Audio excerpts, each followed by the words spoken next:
केतन को पहले से शक था कि सिया का किसी के साथ अफेयर चल रहा है। उसने ये बात अपने पिता से भी कही थी। सिया बार बार हर बात पर चेतन का जिक्र करती थी और उसका फोन भी बिजी आता था। पुणे के चर्चित केतन अग्रवाल हत्याकांड की जांच में अब हर दिन बड़े खुलासे हो रहे हैं। इंडिया टुडे की रिपोर्ट के मुताबिक अब जांच में ये बात भी सामने आई कि केतन को पहले से सिया पर शक था और ये बात वो अपने परिवार वालों से लगातार कह भी रहा था। रिपोर्ट में मामले की जांच कर रहे एक पुलिस अधिकारी के हवाले से बताया गया कि केतन ने मर्डर से ठीक 4 दिन पहले अपने पिता से इस बारे में बात की थी। केतन अग्रवाल के पिता विशाल अग्रवाल ने भी अपनी शिकायत में बताया है कि उनके बेटे ने कई बार मंगेतर सिया गोयल और चेतन चौधरी की बढ़ती नजदीकियों को लेकर चिंता जताई थी। पुलिस अधिकारी के मुताबिक 14 जून को लोहगढ़ किले से लौटने के बाद केतन ने अपने पिता से पूछा था कि क्या सिया के बारे में पूरी तरह जांच पड़ताल की गई है। केतन ने अपने पिता से कहा था कि सिया का फोन हमेशा बिजी रहता है। वो अक्सर चेतन चौधरी नाम के एक दोस्त का जिक्र करती है। उसे शक है कि सिया का किसी के साथ तो अफेयर चल रहा है। लेकिन इसके बाद सिया या उसके परिवार से बात करने के बजाय केतन के परिवार ने केतन को ही समझाया कि उसका शक गलत है, क्योंकि सिया का परिवार उन्हें पहले से जानता था और दूर का रिश्तेदार भी था। पुलिस अधिकारी ने यह भी बताया कि यह पहली बार नहीं था। केतन पहले भी कई बार अपने परिवार के सामने ये बात रख चुका था। उसने बताया था कि जब 4 जून को वो लोहगढ़ नहीं गया तो सिया बहुत रोई और उसने काफी हंगामा किया।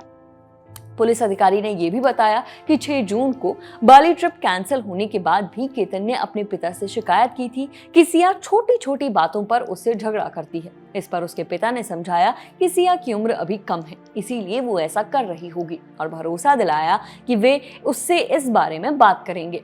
हालांकि सिया के पिता का बयान हमें ये बताता है कि केतन या उसके परिवार ने कभी भी उनसे इस तरह की कोई बात नहीं की थी।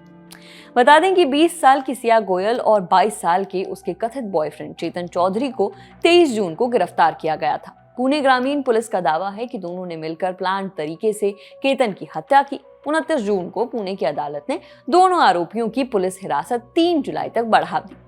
जांच के दौरान पुलिस ने सिया के परिवार के सदस्यों के बयान भी दर्ज किए हैं। अब जांच में और क्या क्या बड़ी बातें सामने आई है, एक बार उन पर भी नजर डाल लेते हैं। सिया ने पहले बाली में होने वाले प्री वेडिंग शूट को रुकवाने के लिए केतन का पासपोर्ट चोरी कर लिया था। बाद में उसने वो passport Pune Mumbai express way पर एक फूड कोर्ट के वॉशरूम में फेंक दिया था, जिससे ट्रिप कैंसिल हो गई थी। पुलिस जांच में ये भी मालूम पड़ा कि 14 जून को सिया और केतन उसी लोहगढ़ किले गए थे, जहां 4 दिन बाद 18 जून को केतन की हत्या हुई। उस दिन भी सिया ने कथित तौर पर केतन को चट्टान से धक्का देने की कोशिश की थी। हालांकि केतन पास की एक झाड़ी पकड़कर बच गया।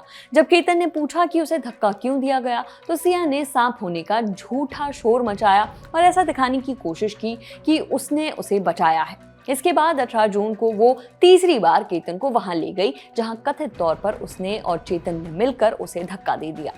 सिया ने 4 जून को भी केतन को किले ले जाने की कोशिश की थी, लेकिन परिवार के न मानने पर वो प्लान कैंसिल हो गया था। पुलिस की जांच में सिया और चेतन के रिश्ते की शुरुआत का भी पता चला है। आरोपी चेतन चौधरी सिया के बड़े भाई साहिल गोयल के साथ क्रिकेट खेलता था। सिया भी कई बार अपने भाई के साथ मैच देखने जाया करती थी। दावा है कि यहीं से सिया और चेतन की पहली मुलाकात हुई। मीडिया रिपोर्ट्स के मुताबिक साल 2025 में एक कॉमन फ्रेंड की दिवाली पार्टी में सिया और चेतन की फिर मुलाकात हुई। इसके बाद दोनों के बीच बातचीत होना शुरू हो गई। सीडीआर यानी कॉल डिटेल रिकॉर्ड के मुताबिक जनवरी से अब तक सिया गोयल और चेतन चौधरी के बीच कुल 2004 फोन कॉल्स हुई हैं। इन फोन कॉल्स की कुल ड्यूरेशन 238 घंटे रही। अब यहाँ सवाल ये है कि जब केतन बार बार परिवार से सिया के बारे में बात कर रहा था, तो परिवार ने उसकी बात सुनी क्यों नहीं? अगर केतन का परिवार उसकी बात सुन लेता तो शायद आज स्थिति कुछ और हो सकती थी। आपका इस पर क्या कहना है? कमेंट कर जरूर बताइए। खबर में फिलहाल इतना ही। देखते रहिए दी ललन टॉप। शुक्रिया।